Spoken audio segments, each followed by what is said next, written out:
अस्सलाम वालेकुम। Lecture 67 start करते हैं जी कैफ वन का। कल टर्म टेस्ट है और जो टर्म टेस्ट नहीं देगा वो एक हफ्ता, खबरदार किसी छुट्टी की, एक हफ्ता खड़ा रखूंगा उसको। फीमेल स्टूडेंट्स को जी नहीं, कल ही देना है जी नहीं, ऐसी कोई ऑफर नहीं है, कल ही देना है। ओके, बहुत दिन से तैयारी चल रही है और फीमेल स्टूडेंट्स टेस्ट नहीं देंगी तो हाइब्रिड में खड़ी रहेंगी और एक हफ्ता खड़े रहने के बाद फिर रिजल्ट आ जाएगा। रिजल्ट में जिसके 45% से कम मार्क्स हुए, 45% से कम मार्क्स वाले को बैड फेलियर कंसिडर करते हुए फिर एक हफ्ता खड़ा रखा जाएगा। और इस 2 हफ्ते के वक्त के अंदर वेरी इंपॉर्टेंट IAS 8 होना है और उसके बाद IAS 7 कैश फ्लो या EPS, इनमें से कोई एक टॉपिक मैं करवाऊंगा। तो बहुत इंपॉर्टेंट टॉपिक्स हैं। छुट्टी आपने कर नहीं सकनी, छुट्टी आपने कर नहीं सकनी। करेंगे तो फिर अगली बार पढ़ने के इरादे से करेंगे कि इस बार तो फिर अब हमने नहीं ये पर्चा देना, और जब छुट्टी नहीं करेंगे तो क्लास में आएंगे, क्लास में आएंगे तो मैंने बैठने नहीं देना। इसलिए टेस्ट भी लाजमी दीजिएगा और पास भी लाजमी कीजिएगा बच्चों। मुश्किल सवाल भी होते हैं टेस्ट में, आसान भी होते हैं, ठीक है। आसान सवाल में मार्क्स अच्छे आए, मुश्किल में भी फाइट करके आपने पासिंग मार्क्स लाजमी लेने हैं। मुझे उम्मीद है कि आप सब पास होंगे इंशाल्लाह। अच्छा जी, आपको होमवर्क में कुछ क्वेश्चंस दिए थे, वो टेस्ट चेक, वो होमवर्क चेक आज का दिन नहीं करूंगा, जाहिर है मैंने ट्यूसडे का कहा था, लेकिन फिर भी डिस्कशन तो करनी है। कितने बच्चे ऐसे हैं जिन्होंने सारा होमवर्क किया हुआ है? अच्छा, कितने बच्चे हैं जिन्होंने एक भी सवाल होमवर्क का नहीं किया हुआ? सबसे इंपॉर्टेंट बात तो पूछना ही भूल गया, वो बात ये थी, ये वाला लेक्चर 44 मिनट्स का कल मैंने लास्ट डे मैंने फ्राइडे को क्लास में चलवाया था, वो किस किस ने क्लास में बैठ के सुना था? अच्छे बच्चे ऐसे ही होते हैं। जिन्होंने अपलोडेड सुना था वो हाथ खड़ा करें, यूट्यूब वाला। जिन्होंने नहीं सुना वो हाथ खड़ा करें। जी हाँ, मुझे पता था, हाथ ऊंचा खड़ा करिए। इत्तेफाक से पिछली क्लास में करेक्शन ऑफ एरर के इस सवाल की बात नहीं हो सकी, जिस वजह से एक मौका मिल गया है तो मैंने माफ़ी भी दे दी। उस्ताद फ़ायदे का काम ही करता है। बच्चों ने आके यहाँ पे बातें की, छुट्टी किए बगैर, बताए बगैर करके। मैं ये चाहता था कि ये लेक्चर सुन लें आप, वरना नहीं सुनते, ठीक है। तो जब तक ना पता चल सकता मैंने उसको रोकना ही था बात को। खैर, ये लेक्चर टाइमिथी वाले सवाल का था 44 मिनट्स का, और एंड वाली एडजस्टमेंट को मैंने उस लेक्चर में ये कहा था, उसमें पिछली दफ़ा का वो लेक्चर है बेसिकली, पिछले सेशन का। तो मैंने कहा था कि ये आपकी तरफ से अगर हो जाए तो कितने बच्चे ऐसे ज़रा ऊंचा हाथ खड़ा करें जिन्होंने ये लेक्चर अभी तक यूट्यूब पे या कहीं पे भी नहीं लिया, वो हाथ खड़ा करें प्लीज़। मैंने ज़रा अंदाज़ा लगाना है, पिछली क्लास में आपसे ज़्यादा थे। 1 2 3 4 5 6 7 8 9 10 11 12 माशाल्लाह 20 के करीब उधर भी है माशाल्लाह। तो ये आज लाजमी सुन लेंगे कल की क्लास में। जी बेटा, हाफ ही था, एंड पे जल्दी जल्दी कहा गया था ये एडजस्टमेंट ऐसे होनी है, प्लस प्रॉफिट की एडजस्टमेंट कंप्लीट नहीं हुई। यही बात तो मैं अर्ज कर रहा हूँ कि आज लाजमी सारे बच्चे इंश्योर करें कि ये इतना सुन लें। मैं जब अब दोबारा कल होपफुली IAS 8 भी शुरू करना है, लेकिन मैं इसकी बात करूँगा। जब इसकी बात करूंगा तो इसकी बात स्टार्ट करूंगा वहां से जहां तक ये बात हुई थी, तफसीली एडजस्टमेंट जो हो गई थी वो हो गई थी, बात समझ रहे हैं। उससे आगे मैं बात शुरू करूंगा और प्रॉफिट की एडजस्टमेंट भी करवाऊंगा। CP वाले सवाल की प्रॉफिट एडजस्टमेंट वाला पार्ट भी अभी रहता है, ठीक है। तो ये लाजमी है आपके लिए कि आज आपने इसको कर लेना है। फिर सारी थ्योरी स्टेटमेंट इनइक्विटी की रीडिंग करनी है, मैंने निशान लगवाए हैं, सिर्फ रीड करनी है, बाकी मैंने समझा दिया समझाने वाली बात। और सारे MCQs मैंने आज डिस्कस करने थे, लेकिन क्वेश्चन बैंक 6 बच्चों ने कहा करवा दें तो मैंने करवा दिया। तो उसके करने में तकरीबन कोई हमें पौना घंटा तो उसी में लग गया। फिर बहुत सारी बातें फिर और भी बंदा डिस्कस कर रहा था, वो भी मैं साथ साथ डिस्कस करता चला गया, ठीक है। तो बहरहाल स्टेटमेंट इनइक्विटी आज ऑलमोस्ट खत्म हो गया है, बस MCQs अब आपके एंड पे करना बाकी रह गए, ठीक है। अच्छा, तो ये आपका होमवर्क है, इसको आप नोट कर लें। ये होमवर्क आपका है, 44 मिनट्स वाला लेक्चर आपने सुनना है लाजमी। उसके बाद सारी थ्योरी जो मैंने आपको अभी निशान लगवानी है, जो पढ़ा दी तो पढ़ा दी, जो नहीं पढ़ाई उसको रीड करना है, और सारे MCQ स्टेटमेंट इनइक्विटी के करने हैं, ठीक है। अच्छा जी, ओह सॉरी, होमवर्क है लेक्चर 67 का, ठीक है। अच्छा जी, अब 1 बाय 1 मैं क्वेश्चंस तो पूछता चला आया था कि किस किस क्वेश्चन में मसला आया है। तो बच्चों ने किसी क्वेश्चन में मसले का कहा नहीं। वैसे प्रैक्टिस सेट 1 कितने बच्चों ने अटेम्प्ट किया? हो गया था? अच्छा, उसके बाद जो 2-3 बातें हमने की थी जरा वो भी मैं रिवाइज कर दूं। पहली बात, क्वेश्चन बैंक के सवालों के अंदर मैंने ये कही थी कि डिविडेंड 2 तरह का होता है, आपको पता है, ठीक है। बोनस और कैश की एंट्री तो होती है। डिविडेंड 2 तरह का होता है टाइम के पॉइंट ऑफ व्यू से, फाइनल और इंटरिम। फाइनल का दूसरा नाम एनुअल भी होता है, फाइनल डिविडेंड को एनुअल डिविडेंड भी कहा जाता है। अच्छा, मतलब सालाना डिविडेंड ये एक ही होता है, और ये जिस साल का होता है उससे अगले साल में दिया जाता है, ये हमें पता है, ठीक है। इंटरिम एक से ज्यादा दफा भी हो सकता है, कोई 3 महीने के प्रॉफिट्स देकर दे दें, फिर 6 महीने के प्रॉफिट देकर फिर दे दें, 9 महीने के प्रॉफिट देकर फिर दे दें, तो 2-3 बार भी हो सकता है, ठीक है। अच्छा, डायरेक्टर्स डिविडेंड को रेकमेंड करते हैं, ठीक है, शेयर होल्डर्स उसको आके अप्रूव करते हैं, लेकिन ये सिर्फ उसके केस में है जो फाइनल डिविडेंड होता है। उसकी वजह ये है कि शेयर होल्डर साल में सिर्फ एक दफा आते हैं एनुअल जनरल मीटिंग करने, तो एनुअल डिविडेंड ही है जिसको वो अप्रूव कर सकते हैं, ठीक है। तो जो डिविडेंड एनुअल डिविडेंड होगा, फाइनल डिविडेंड होगा, उसको डायरेक्टर्स रेकमेंड करते हैं, शेयर होल्डर्स को एजीएम में आके अप्रूव करते हैं। मैंने आपको बताया था कि कोई भी ऑर्गेनाइजेशन जो है लिस्टेड कंपनी जैसे मिसाल के तौर पे 4 महीने में उसको एजीएम करनी होती है, ठीक है, और उस एजीएम का 21 दिन का नोटिस, ये सारी बातें ना मुझे अब करनी पड़ रही है कंपनी लॉ चेंज होने से ना, कंपनी लॉ जरा बाद में बच्चे पढ़ने लग गए नॉर्मली इस वजह से, वरना बच्चों ने पढ़ा होता था मैं ये बात कभी भी नहीं करता था, उन्हें पता होता था। तो लॉ में आपने ये बातें पढ़नी है बड़ी तफसील से। बात क्या कर रहा था, हाँ, डायरेक्टर्स जो है, मैं से पहले ये बात करता कि कंपनी को 4 महीने में एजीएम करनी है और उस एजीएम का एनुअल जनरल मीटिंग का नोटिस 21 दिन पहले देना है, और उस नोटिस के साथ ऑडिटेड फाइनेंशियल स्टेटमेंट्स का लगा होना जरूरी है। जिसका मतलब मैंने कहा था प्रैक्टिकली 3 महीने 8-9 दिन में financial statements in any case बन के ऑडिट होकर प्रिंट हो जानी चाहिए, क्योंकि वो नोटिस के साथ लग के जानी है शेयर होल्डर को, ठीक है। अच्छा, अब इस फाइनेंशियल स्टेटमेंट के अंदर डायरेक्टर्स रेकमेंड करते हैं डिविडेंड, लिखते हैं, वो पे अगले साल होना है, लेकिन 18 के साल में खड़े हैं, 18 की फाइनेंशियल बनी है, उसके अंदर डायरेक्टर्स एक लाइन डालते हैं, नीचे डायरेक्टर कहते हैं जी हम रेकमेंड करते हैं, हम ये प्रपोज करते हैं कि जी मिसाल के तौर पे 10% डिविडेंड होना चाहिए, ठीक है। अब वो फाइनेंशियल स्टेटमेंट यूजर के पास जाती हैं नोटिस के साथ, उनको देखते हैं अच्छा डिविडेंड इतना है, अब वो कहते हैं चलो एजीएम में बात करेंगे। फिर एजीएम होती है, उसमें शेयर होल्डर्स आते हैं और आके वो उस डिविडेंड को या तो ज्यादा या कम या बराबर पे अप्रूव कर सकते हैं। तो लॉ कहता है कम या बराबर तो ठीक है, ज्यादा आप नहीं कर सकते, ठीक है। तो इसके लिए मैंने एक छोटी सी शायद तस्वीर भी बनाई थी, वो भी देखते हैं। यहां कहीं पे एक रूल सा बनाया था, यहां कहीं ये इस जी, मैंने कहा था डायरेक्टर ने रिकमेंड किया परसेंटेज में और रुपीज में, और रुपीज को परसेंटेज में हम कन्वर्ट करना में आता है, ठीक है ना। डायरेक्टर ने कहा जी हम रेकमेंड करते हैं, प्रपोज करते हैं 5 रुपए डिविडेंड, शेयर होल्डर ने कहा मीटिंग में आकर जी 5 ही हम अप्रूव करते हैं, तो एंट्री किससे करोगे, 5 से। शेयर होल्डर डायरेक्टर्स ने कहा 5 हम रेकमेंड करते हैं, शेयर होल्डर ने कहा नहीं नहीं हमें 4 ही बहुत है, डायरेक्टर्स कहेंगे बिस्मिल्लाह, ठीक है 4 से एंट्री कर देते हैं, ठीक है। बात समझिए, हम खड़े हैं 2018 में, बल्कि 2019 में खड़े हैं, और 2019 के अंदर ये 2018 की फाइनेंशियल स्टेटमेंट फाइनल हुई है ना यहाँ पे, ठीक है। तो डिविडेंड तो 18 वाले साल का है, लेकिन 18 की फाइनेंशियल स्टेटमेंट्स में नहीं आता, यही तो कहा जा रहा है। 19 में मार्च अप्रैल में कहीं मीटिंग हो रही है, उस मीटिंग में जो उन्होंने रेकमेंड किया फाइनेंशियल स्टेटमेंट में लिखकर कितना डिविडेंड होना चाहिए वो अप्रूव करने जा रहे हैं शेयर होल्डर्स, ठीक है। डायरेक्टर ने रेकमेंड किया 5 रुपए, शेयर होल्डर ने कहा नहीं जी हमें तो 6 चाहिए, लिमिट किस पे कर दिया लॉ ने, सॉरी शेयर होल्डर्स आप 5 से ऊपर रेकमेंडेशन से ऊपर अप्रूवल नहीं दे सकते, ठीक है। अब ये जितना अप्रूव होगा, ठीक है, केसेस मैंने बता दिए, उससे एंट्री होगी 19 के साल में जाकर रिटेन्ड अर्निंग्स डेबिट और डिविडेंड पेएबल क्रेडिट, ये बात समझो।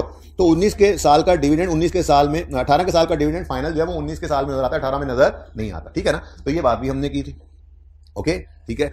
साथ ही हमने एक और बात भी की थी, ये बात समझ आ गई कि डायरेक्टर्स के रेकमेंडेड डिविडेंड से ऊपर नहीं जा सकते शेयर होल्डर्स, या उसके बराबर अप्रूव करें या उससे कम करें, क्लियर है। लेकिन ये बात सिर्फ किस डिविडेंड के केस में होती है, फाइनल डिविडेंड के केस में। क्यों? क्योंकि डायरेक्टर्स जो रेकमेंड करते हैं शेयर होल्डर्स को अप्रूव करने के लिए जब आते हैं, भाई जल्दी आओ, ये किस टाइम आ रहे हो आप लोग यार, अजीब लोग हो, ये क्लास का टाइम है आपका यार। दरवाजा खुल रहा है, मेरे से डिस्टर्बेंस हो रही है, वरना तो मुझे क्या, खुद ही इनका प्रोग्राम है अगले साल पे दोबारा पर्चा देने का, तो जी गर्मियों में जी मैं याद कर रहा हूं, डिस्टर्बेंस होती है बेटा, टाइम पे आया करें, नहीं तो बाहर पीछे खड़े हो जाया करें। फाइनल डिविडेंड साल में एक बार होगा ना, एनुअल जो है एनुअल प्रॉफिट की बेस, जिस साल का होगा उससे अगले साल में आएगा। सिर्फ ये वो डिविडेंड है जो डायरेक्टर्स रेकमेंड करते हैं और अप्रूव करते हैं शेयर होल्डर्स, क्योंकि शेयर होल्डर साल में एक बार ही आते हैं एनुअल जनरल मीटिंग में, ठीक है। ईओजीएम आप लॉ में जाके पढ़ना, ठीक है। अच्छा, अगली बात, जो ये इंटरिम डिविडेंड होता है ना, ये डायरेक्टर्स जो रेकमेंड करते हैं वही अप्रूव्ड होता है, उसके लिए शेयर होल्डर्स के अप्रूवल की जरूरत नहीं होती, ठीक है ना। वो जितना डायरेक्टर्स ने कह दिया बस उतना ही है, क्योंकि डायरेक्टर्स जो है वो 3 महीने बाद डिविडेंड दे रहे हैं, 6 महीने बाद दे रहे हैं, 9 महीने, तो शेयर होल्डर्स थोड़ी बार बार बुलाएंगे आओ आके अप्रूव करो, ऐसा नहीं होता, ठीक है। तो फाइनल डिविडेंड जो साल में एक होता है वो रेकमेंडेड जो होगा उसको अप्रूव करेंगे शेयर होल्डर्स, और not more than recommended figure. लेकिन इंटरिम डिविडेंड जो डायरेक्टर्स कहेंगे वही अप्रूव्ड होगा, उसको किसी के अप्रूवल की जरूरत नहीं होती। ये 2 बातें होगी। इस स्टेटमेंट की बात तो मैंने अभी की ही नहीं, सॉरी,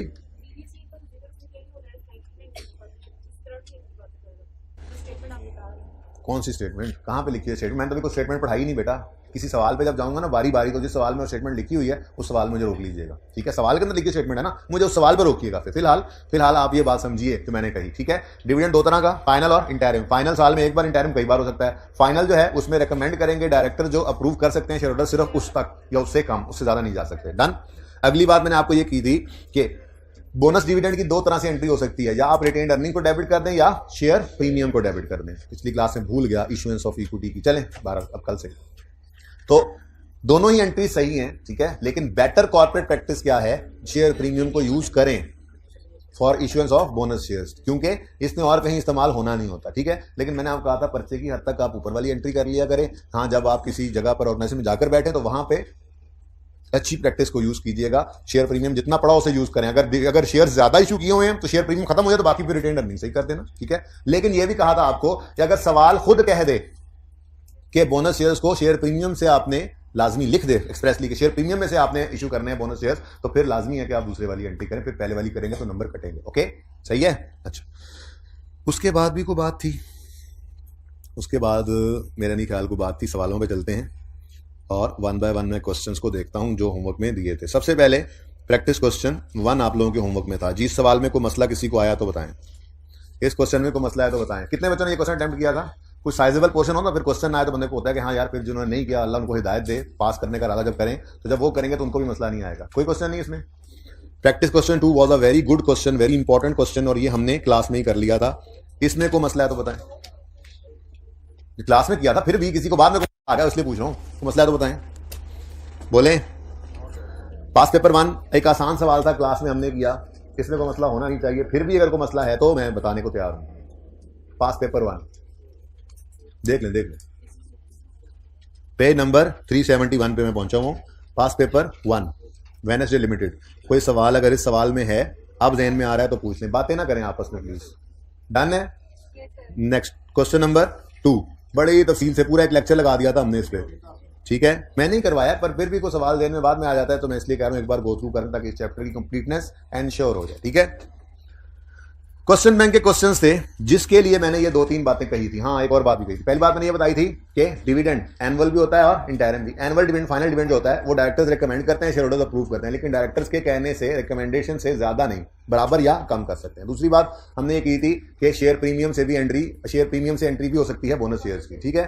तीसरी बात हमने ये की थी, मैंने कहा था कि अगर इनिशियल पब्लिक ऑफरिंग जैसे है, ऑफर किए आपने 5 मिलियन शेयर्स, ठीक है, और उसमें से सब्सक्राइब सिर्फ 3.75 मिलियन हुए, तो एंट्री सिर्फ 3.75 मिलियन से करनी है, ठीक है। और उस दिन करनी है जिस दिन पैसे रिसीव हो जाए। खैर, क्वेश्चन नंबर 6 जब करना है ना, ये सारी बातें दोबारा आ भी जाएंगी। क्वेश्चन नंबर 1 क्वेश्चन बैंक का कितने बच्चों ने अटेम्प्ट किया?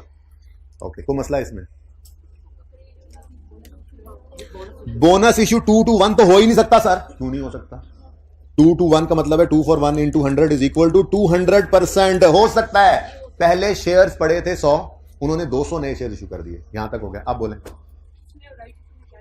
राइट इशू में नए शेयर इशू होते हैं पैसों के अगेंस्ट, बोनस इशू में नए शेयर इशू होते हैं बगैर पैसे दिए।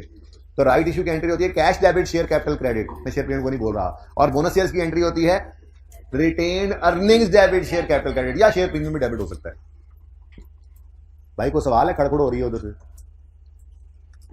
हाइब्रिड से। ओके, ये टाइम से आया करो भाई, ये तुम लोगों का कोई पता नहीं, या पिकनिक स्पॉट पे आते हैं आप लोग यार, जब मर्जी आ गए, ऐसे थोड़ा ही होता है। बहुत नुकसान कर रहे हो आप लोग अपना। 25 पे क्लास शुरू होती है, 30 तक हर बच्चा आ जाए, कल से कोई नहीं आने दूंगा। वैसे भी कल से तो सलाह आने तो दूंगा, मतलब बैठने नहीं दूंगा, क्योंकि क्लास छोड़ना वो तो मैं बिल्कुल भी नहीं कर सकता कि बच्चा इतने दूर से आए और क्लास छोड़ दे, लेकिन बैठ के पढ़े, जराइम पेशा अशखास बिल्कुल नहीं। अच्छा जी, क्वेश्चन नंबर 2 कितने बच्चों ने अटेम्प्ट किया जी? कोई क्वेश्चन इसमें नहीं है, जान ही नहीं है इनमें। क्वेश्चन नंबर 3 दोनों साल की बनानी थी चेंजिंग इक्विटी, को मसला इसमें नहीं। क्वेश्चन नंबर 4 जो मोटी मोटी बातें इसके अंदर हैं वो 6 के अंदर सारी मौजूद हैं। फर्क सिर्फ ये है 4 और 6 में, 4 में हमने राइट इशू किया था, ठीक है।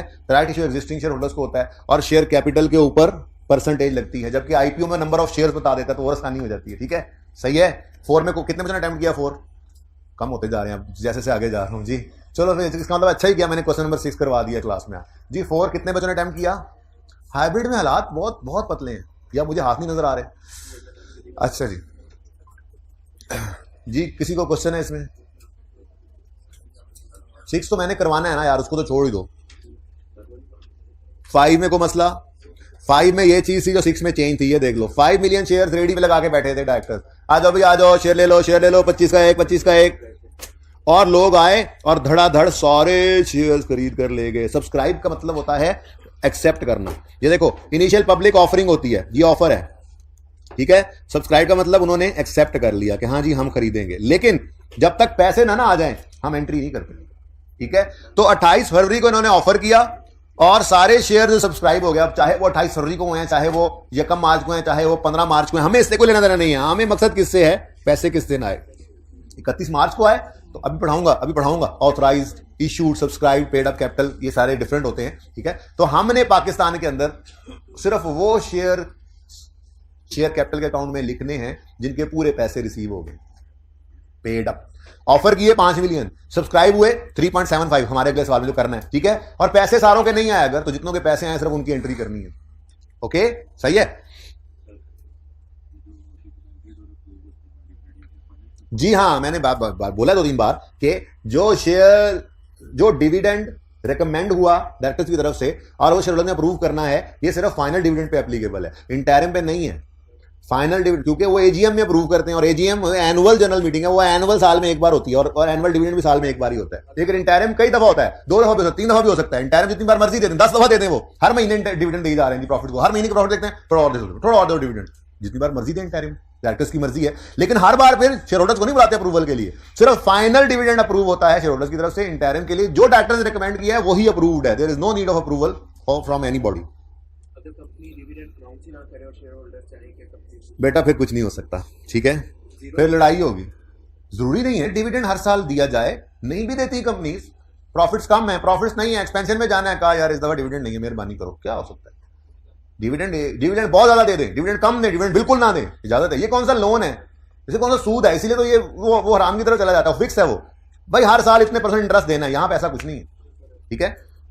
प्रेफर्ड स्टॉक भी होते हैं, वो मैंने आपको ईपीएस के टॉपिक में पढ़ाना है, जो यहां पर वो इस्तेमाल हुए ना, मैंने आज उसके साथ लिखवा दिया आफ्टर ईपीएस करके ना, ठीक है। वो आप लोगों को ईपीएस का टॉपिक जैसे ही आप पढ़ेंगे वहां पे हम जाकर पढ़ेंगे। प्रेफरेंस शेयर्स रिडीमेबल भी होते हैं, इररिडीमेबल भी होते हैं, रिडीमेबल को इक्विटी कहते हैं, रिडीमेबल को लोन कहते हैं, वो सारी बातें वहां से कहूंगा, ठीक है ना, वो वहीं पर जाकर पढ़ेंगे ताकि मजा आए ना, आगे एप्लीकेशन आ जाए। अभी पढ़ा दूं, फिर 10 दिन बाद जाके वो टॉपिक शुरू हो तो बंदा भूला होता है, वहीं पे टॉपिक के अंदर ही बात बेहतरीन, ठीक है जी। क्वेश्चन नंबर 6, ये कितने बच्चों ने अटेम्प्ट किया था? माशाल्लाह 5-6 बच्चों ने कर दिया पूरी क्लास में से। आज क्लास कम है बच्चे, क्या बात है, धुंध है आज, धुंध है सर, आज धुंध है, आज सैटरडे है, आज बारिश है, आज बस सीए नहीं करना आप लोगों ने, ऐसे तो नहीं हो सकता। अच्छा सुने, आज मंडे है, एसी को क्या करें, एसी भाई जरा 26 पे करा दें, अच्छा जी 23 पे करा दें जी, बस ना उन्होंने बांधना था 18 23 पे करा दो पाए। Requirement prepare share equity for 31 December 18 and 19, ignore taxation, तो इग्नोर ही किया, पढ़ा ही नहीं मैंने। एबीसी कॉर्पोरेशन ब्ला ब्ला ब्ला ब्ला ब्ला ब्ला, ओपनिंग बैलेंसेस, अल्लाह उस वक्त क्यों नहीं बोला बेटा आपने, अल्लाह पूछे तानू, कहां से वापस लाए आप मुझे जी। ये वाला क्वेश्चन 1 या क्वेश्चन बैंक का 1, चुप कर जाओ यार, अब पहले वापस आना पड़ गया मुझे, रिवर्स गियर जी। जी बेटा इसकी एंट्री चाहें तो आप कर लें, रिटेन्ड अर्निंग्स अपने वाली पहले करते हैं, ठीक है। रिटेन्ड अर्निंग्स में डिविडेंड को डेबिट कर दें और शेयर कैपिटल को क्रेडिट करें। मैंने कहा था या आप ये भी कर सकते हैं, शेयर प्रीमियम में डिविडेंड को डेबिट करके शेयर कैपिटल को क्रेडिट कर दें, ठीक है। तो फिलहाल तो मैंने आपको ऑप्शन दिया हुआ है। चलें, आई कैप को ईमेल्स की आदत तो हमारी पड़ी गई है, मैं एक और ईमेल कर दूंगा, उसमें पूछ लूंगा कि अभी भी आपका फैसला वही है जो पिछली बार था, आपको ईमेल की थी, तो लड़ ही ना पैन को, ठीक है। तो ये दोनों में से कोई भी एंट्री हो सकती है। अब बिगिनिंग ऑफ द ईयर पे शेयर कैपिटल 3000 है, शेयर प्रीमियम ये वो सब कुछ, profit for the year, dividend declared and paid, ये कैश डिविडेंड है, ठीक है। और टोटल इक्विटी, और इस 200 के परसेंटेज को आपने 3000 पे लगाना है, तो इसका मतलब 6000 हो गया, तो ये एंट्री होगी 6000 से, ठीक है जी। अच्छा, अब अगर आप शेयर प्रीमियम को यूज कर रहे हैं तो ऐसी सूरत में चूंकि शेयर प्रीमियम पूरे का पूरा इतना अवेलेबल ही नहीं है कि वो, देखो ना, शेयर कैपिटल तो आपने 6000 से क्रेडिट करना है, अब शेयर प्रीमियम में पड़ा ही कितना है, तो बाकी फिर कहां पे जाएगा? डिविडेंड बैलेंसिंग यहां से डाल दो, कितना बनता है? अब मुझे बताओ सोल्यूशन में कौन सी वाली एंट्री हुई है, पहली या दूसरी? दूसरी हुई है तो ठीक है, ये आ जाएगा। ठीक है जी, कर सकते हैं। और लिखा हुआ है और मैंने आपको ये कहा था कि हमने पूछा था आईकेएस, उन्होंने कहा जी दोनों एंट्री सही हैं, दोनों के नंबर मिलते हैं। अब ये बात फजूल है कि आप सोल्यूशन में वो वाली क्यों रखी हुई है जब दोनों ही हो सकते। ये आईकेएस क्वेश्चन बैंक है ना, आईकेएस ने अपनी मर्जी से वो भी डाल दिया। ठीक है, दोनों सही हैं बेटा, दोनों सही हैं। लेकिन जब मैंने कहा आप किसी का अकाउंटेंट जाके लगना, तो ये वाली करना ज़्यादा अच्छी प्रैक्टिस है। ठीक है, अभी आपकी आसानी के लिए मैंने कहा एक ही एंट्री याद रखो, लेकिन किसी सोल्यूशन में ये नजर आ जाए परेशान ना हो, इसलिए मैंने ये कहा। बहरहाल कर लेते हैं फिर इसको जी, ज्यादा आगे तो नहीं निकल गया। हाँ अच्छा जी, अब हमने statement of changes in equity बनानी है 18 और 19 की। माशाल्लाह इतने मार्कर लगे हुए स्टैंड में। कर लो, तुम बात कर लो, हम बाद में पढ़ लेंगे, क्या हो गया जी। क्या नाम है इस बिजनेस का? ABC corporation. कितना मैं रोबोट भाई चुप कर जाओ। स्टेटमेंट और चेंजेस इन इक्विटी थोड़ी सी जरा रीटी कर लूं। फॉर द ईयर एंडेड 31 दिसंबर 2019 लिखना। 19 18 19 की बनानी है तो 19 ये आईएएस सेट की तैयारी हो रही है, वहां पे सिर्फ इक्विटी ऐसे ही बनाएंगे, तो भी से तैयारी करवा दी। ठीक है, तो 19 के साल की अगर है तो 18 उसका कंपैरेटिव है ना, तो टॉप पे क्या लिखोगे? 19। ठीक है, और कोई वहां स्टेटमेंट आप प्रिंटेड उठाकर देखोगे ना, उसमें 2 साल की चेंज इक्विटी बनी होती है। ठीक है, तो टॉप पे 19 ही लिखा होगा और फिर 18 19 की नजर आ रही होगी। जैसे बैलेंस शीट के ऊपर लिखा होगा एज ऑन 19, कंपैरेटिव में 18 भी होगा। इनकम स्टेटमेंट में लिखा होगा फॉर द ईयर 19, कंपैरेटिव में 18 होगा। तो जो साल होता है करंट वही लिखना होता है। ठीक है, उसके बाद क्या सिखाया था आपको? एक बार आप लिखोगे ओपनिंग बैलेंस, फिर आप लिखोगे क्लोजिंग बैलेंस, और फिर आप दोबारा लिखोगे क्लोजिंग बैलेंस। ठीक है, ठीक है, काफी है वैसे, कमी बेची देख लेंगे। उसके बाद क्या सिखाया था आपको? वो जो ऊपर वाली डेट है वो यहां पे लिखो 31 दिसंबर 19, तो फिर ये 31 दिसंबर 18, तो फिर ये 31 दिसंबर 17 या 1 जनवरी 18, दोनों ही ठीक है। ठीक है, तो स्टेटमेंट ऑफ इक्विटी का सवाल आ जाए तो कैसे शुरू करना है? अगर हमें कोई मसला नहीं है तो फॉर्मेट भी, हर सवाल एक ही तरतीब से करने के आदि हैं, आपको पता है। हम अभी तक ऐसे ही करते हैं, नोट में ऐसे तो फॉर्मेट बनाया फिर सवाल शुरू किया। इस तरीके से हर टॉपिक का एक तरीका है सवाल करने का, वो एक ही तरीका हम सारे सवालों में अप्लाई करते हैं। उससे फायदा ये होता है बेटा कि किसी सवाल के अंदर मुश्किल सवाल आ भी जाता है किसी टॉपिक से, तो पासिंग मार्क्स आपके पास मौजूद होते हैं। ठीक है ना, आप अपना फॉर्मेट बनाए, बहुत सारी चीजें ऐसी होती हैं जो आप अब इस पूरे सवाल में शायद वही एडजस्टमेंट 5 ही है जिसका आपको मसला होना। ठीक है, तो चले बाहर। उसके बाद ओपनिंग बैलेंसेस आ रहे हैं, शेयर कैपिटल है, शेयर प्रीमियम है, जनरल रिजर्व है, रिटेन अर्निंग्स। ठीक है, और पूरा सवाल पढ़ा आपने, मिलकर भी पढ़ लेंगे, लेकिन पूरे सवाल में कहीं रिवेल्यूशन का जिक्र नहीं था। तो ये 4 ही कॉलम्स हैं। कौन कौन से जी? Share capital, share premium, retained earnings, चलो पहले अब लिखवा दिया बच्चों ने, और जनरल रिजर्व। ठीक है, और टोटल। ये घर पे जाके बना लेना, पर्चे में भी यही कहना। ठीक है ना, पर्चे में यही कहना। थोड़ी सी और जगह बनाने दो मुझे, जगह खाली। शेयर कैपिटल ऊपर रुपीज इन थाउजेंड या मिलियन जो आपने कहा वो भी करना है। शेयर प्रीमियम, रिटेन अर्निंग्स और जनरल रिजर्व। ठीक है जी, ओके। अब पर्चे में ये ना कहना टोटल कॉलम घर जाके बनाएंगे, वो अगली बार भी घर भेज देंगे कि ये पेपर में आप पास नहीं है, घर बैठ के दोबारा पढ़ें। टोटल का कॉलम रिक्वायरमेंट में नहीं लिखा हुआ ना, नॉट रिक्वायर्ड, तो आपने फिर लाजमी बनाना है। ओके, रिक्वायर्ड नॉट रिक्वायर्ड नहीं ना लिखा हुआ, मैंने ये कहा कि सवाल में नहीं लिखा हुआ कि total column is not required, तो फिर लाजमी है कि आपने बनाना है। ठीक है, आप पहले सो रहे थे। पिछली क्लास वालों ने कहा कि हमने मिलियन में सवाल करना है, तो फिर आप मिलियन में ही करेंगे, मुझे भी अच्छा लगा।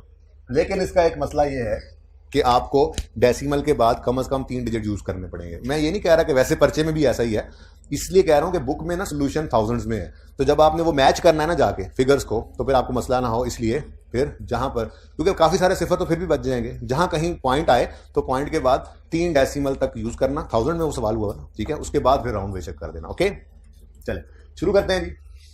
ओपनिंग 100 50 5 55, 100 50 55 5 होगा यहाँ पे, 100 50 55 और 5। ठीक है जी,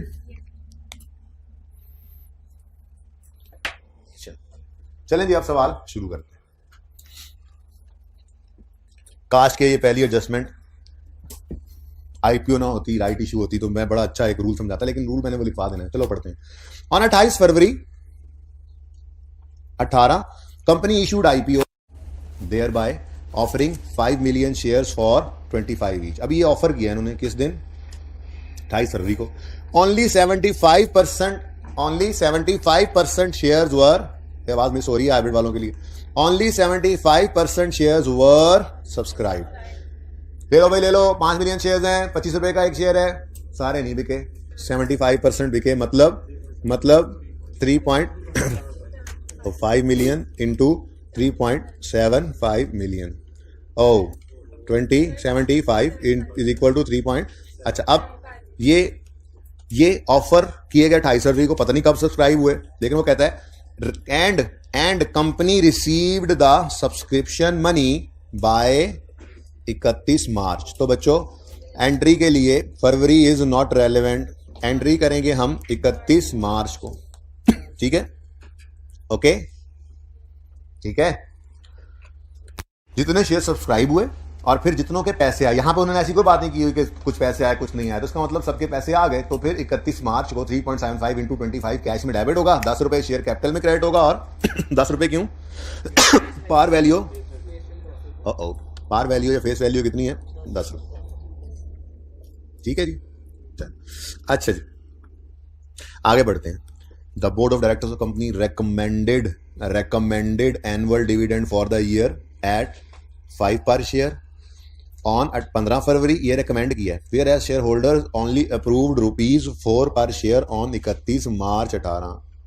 तो भाई 5 उन्होंने recommend किया था, डायरेक्टर्स अगर recommend करें शेयर होल्डर उससे कम अप्रूव करें तो फिर उसी से एंट्री करते हैं। इसका मतलब 4 पर शेयर, और डेट भी क्या? 31 मार्च। अब डेट सेम हो गई है, वो बाद में देखते हैं, पहले जरा फटाफट मुझे ये बता दो, याद है कि ये कैसे परसेंटेज में कन्वर्ट करते हैं? 4 रुपीज है, फेस वैल्यू 10 है, तो 4/10। जैसे वहां पे परसेंटेज लगती थी शेयर कैपिटल पे, कि हमने कहा था इन्वेस्टर जो है वो अपने रिटर्न को, जाके बैठो, इन्वेस्टर जो है वो अपने रिटर्न को कंपेयर करता है ना, तो शेयर कैपिटल पे लगा रहा है। तो ये भी पर शेयर है ना, तो पर शेयर है तो फिर शेयर की फेस वैल्यू से परसेंटेज निकालो, वही बात हो जाती है। ये जबानी भी निकल आता है, इतना आसान हो तो। 4 पर शेयर है, 10 रुपीज शेयर की फेस वैल्यू, तो नजर आ रहा है 40% होना है, लेकिन आप जरा चलो कर लो अभी फिलहाल ऐसे, 4 divided by 10 into 100 is equal to 40%। ठीक है जी, तो 40% डिविडेंड है 31 मार्च को। अब मसला क्या है? जो डिविडेंड इस दिन अनाउंस हो रहा है, क्या वो इन 3.7 मिलियन शेयर्स को भी मिलेगा या नहीं? मेरा सवाल। क्यों? हाँ, ऐसे नहीं कि ये पकड़ो शेयर और साथ ये डिविडेंड पकड़ लो। हाँ, अगर ये मिसाल जनवरी फरवरी में इशू हो जाते और ये मार्च में आता डिविडेंड, तो फिर इनको भी मिलना था, लेकिन डेट क्या हो गई? सेम। ठीक है, तो अपने पास एक उसूल लिखो, बल्कि अभी ना लिखो, वहां पे जाकर लिखते हैं। असल में ज्यादा मजा तब आता जब राइट इशू होता, उसकी परसेंटेज गिवन होती है, वो भी शेयर कैपिटल पे लगती है, तो ज्यादा मजा आता है। ठीक है ना, मैं शेयर कैपिटल का बैलेंस सेम रखता सेम डेट पे। जैसे क्वेश्चन पहले मैं किया था, जब बोनस और कैश डिविडेंड सेम डेट पे आया था, मैंने कहा था पर्चे में पास होना तो पहले कैश डिविडेंड लिख दिया करो। लेकिन आज मैं जानबूझ के, हालांकि सेम डेट है, आसानी किसमें है, पहले डिविडेंड की एंट्री कर दें और फिर शेयर इशू करें, लेकिन मैं जानबूझ के पहले शेयर इशू कर रहा हूं और फिर साथ ही डिविडेंड रखूंगा और इन शेयर्स को नहीं लूंगा और वहां पे एक उसूल लिखवाऊंगा। इसके लिए मैं जानबूझ के ये काम कर रहा हूं, ताकि अब कॉन्सेप्ट भी क्लियर हो ना। सेम डेट पर है, अगर डिविडेंड भी और नए शेयर्स भी इशू हो रहे हैं, चाहे वो मुफ्त वाले हैं, चाहे वो राइट वाले हैं, चाहे वो आईपीओ वाले हैं, शेयर तो इशू हो गए ना। ठीक है, तो अगर जिस दिन डिविडेंड बढ़ रहा है उसी दिन शेयर्स भी इशू हो रहे हैं, तो फिर शेयर कैपिटल के बैलेंस को नहीं बदलना। ये उसूल लिखवाना है, थोड़ी देर में लिखवाता हूं, पहले यहां पे आईपीओ करते हैं। असल में इसी वजह से बातें ना इस तरह की होती नहीं और सवाल में टाइम बहुत लग गया। आईपीओ लिख दो या न्यू शेयर्स लिख दो, न्यू शेयर्स इशूड। अच्छा, न्यू शेयर्स इशूड लिखना, आईपीओ लिखना आपकी मर्जी है। ठीक है, लेकिन परसेंटेज लगाने की जरूरत नहीं है, उन्होंने खुद शेयर्स दे दिए हैं। ठीक है ना, अब पर्चे में ये एंट्री नहीं करनी जो यहां पे करने लगा हूं। आपको पता है शेयर इशू हो तो एंट्री क्या होती है? Cash debit share capital credit share.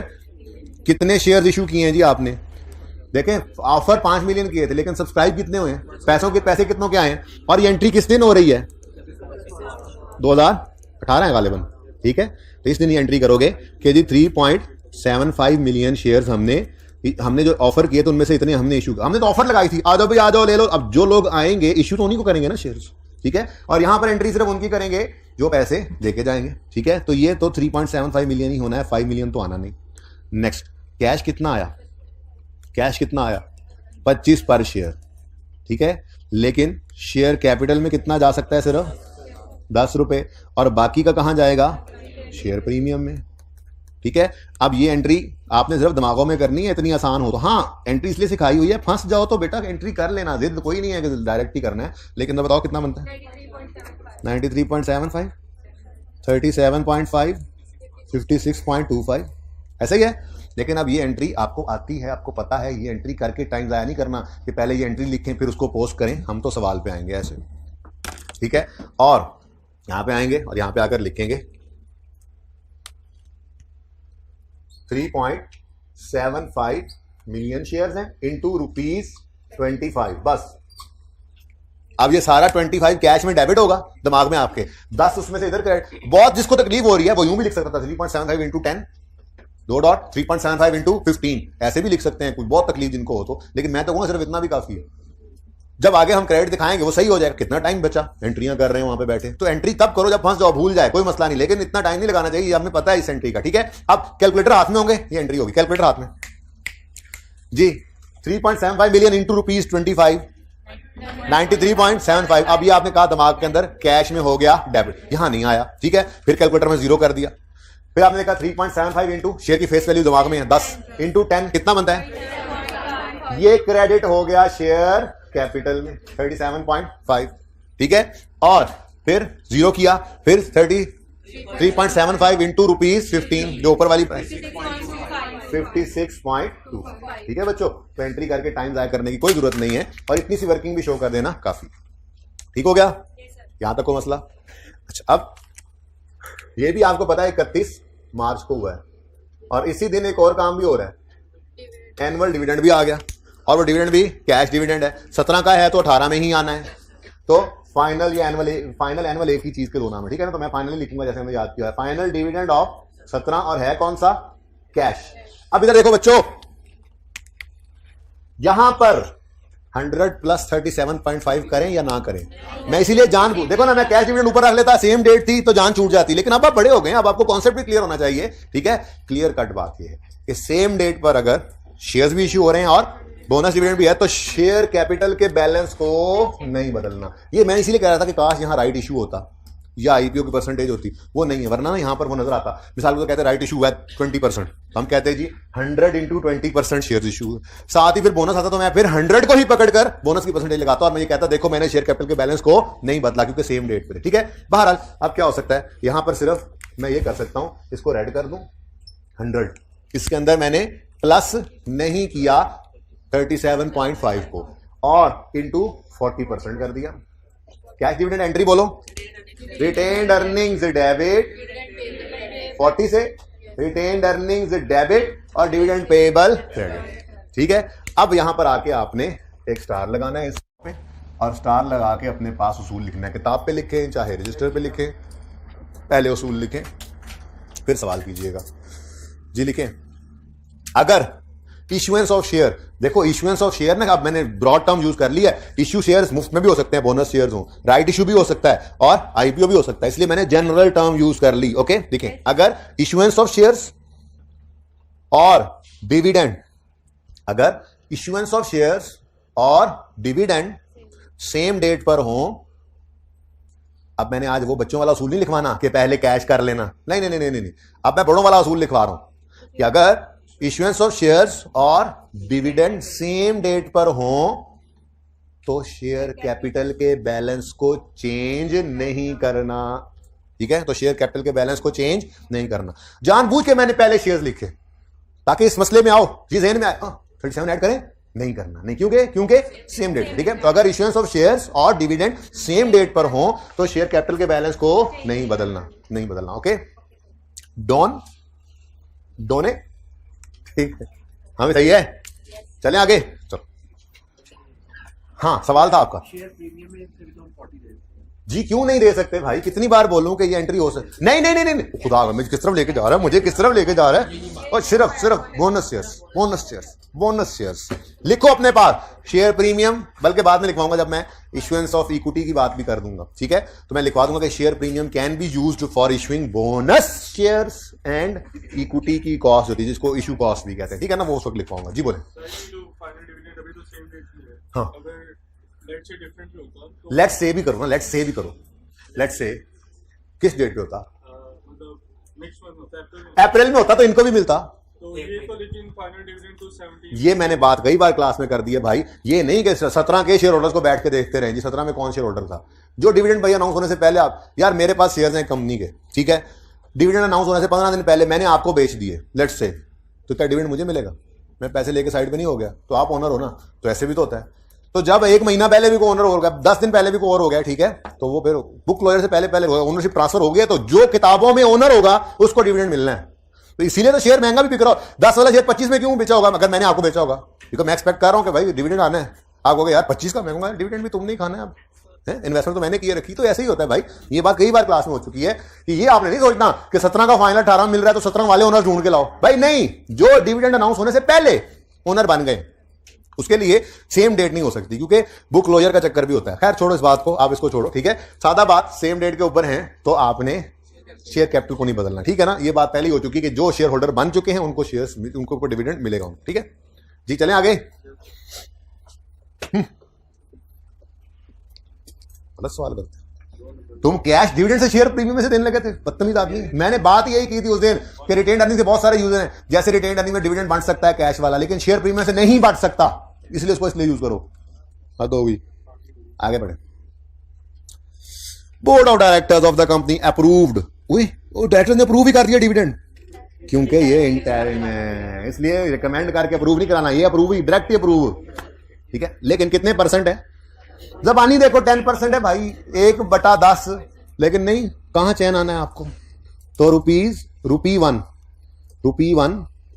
Divided by, ऐसे कर लो, 1 divided by 10 into 100 is equal to, तो ऐसे पर्चे में ना करते बैठे रहना, चेक करना होगा, तसली ना हो रही तो कर लेना, वैसे 10% नजर भी आ जाता था कभी कभी, ठीक है। लो भाई, for the third quarter ended 30 सितंबर, ये लिस्टेड कंपनीज होती है ना बच्चों, ठीक है, ये ना पहले हाफ ईयरली अकाउंट्स बनाती हैं, फिर क्वार्टरली अकाउंट्स भी बनाती हैं 9 महीने के सितंबर में, फिर फाइनल वाले, तो बार बार अकाउंट्स बना रहे होते हैं थोड़े, ठीक है।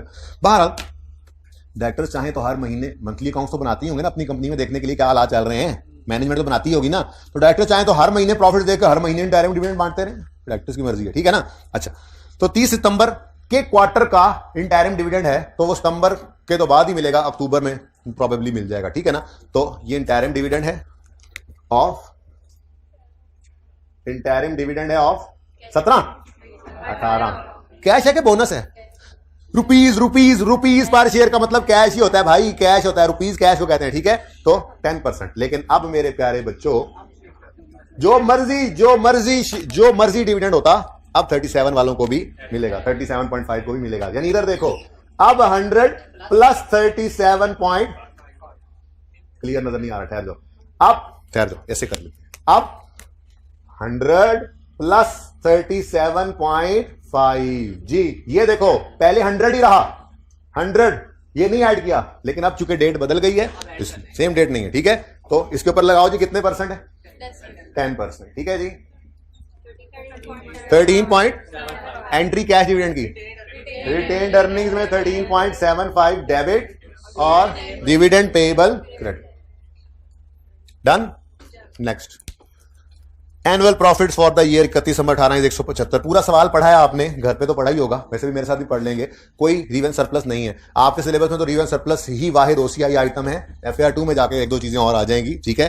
तो इसका मतलब अगर मैं 2018 की स्टेटमेंट ऑफ कॉम्प्रिहेंसिव इनकम बनाऊं तो उसमें 175 रुपए का मिलियन का पैट है, लेकिन ओसीआई में कुछ भी नहीं है, इस TCI भी 175 ही होगी ना, ठीक है, क्योंकि ओसीआई में कोई चीज नजर नहीं आ रही, ओके।